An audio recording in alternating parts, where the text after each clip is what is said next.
Ipakita mo na hindi ka lang anak sa labas. Di, magpakita ka na. Miss na kasi kita.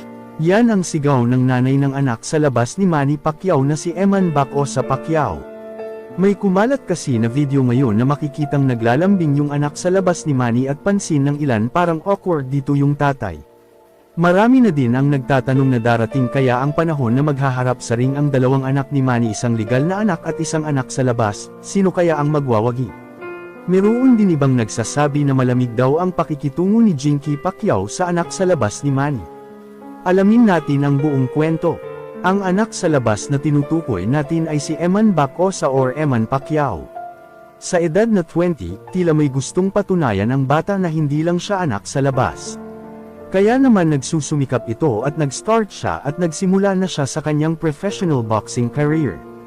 Nagsimula ang lahat ng lumantad ang isang babae nagngangalang Joanna Bacosa.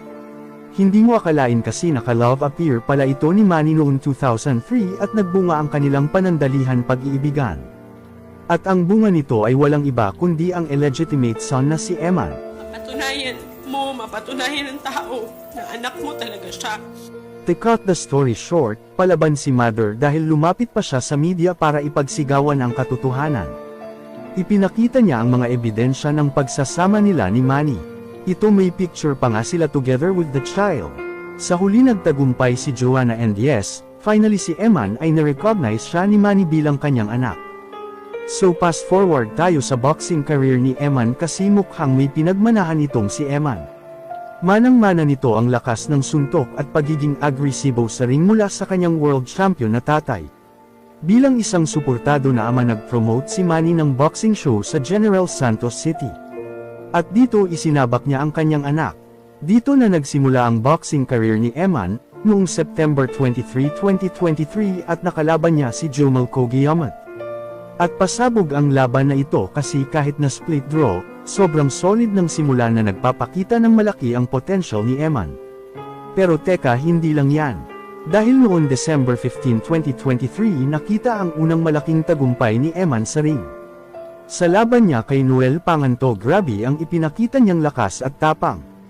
Ang pagkapanalo niya sa laban na iyon ay nagbigay sa kanya ng kumpiyansa at isang solid na panimula sa kanyang true boxing career.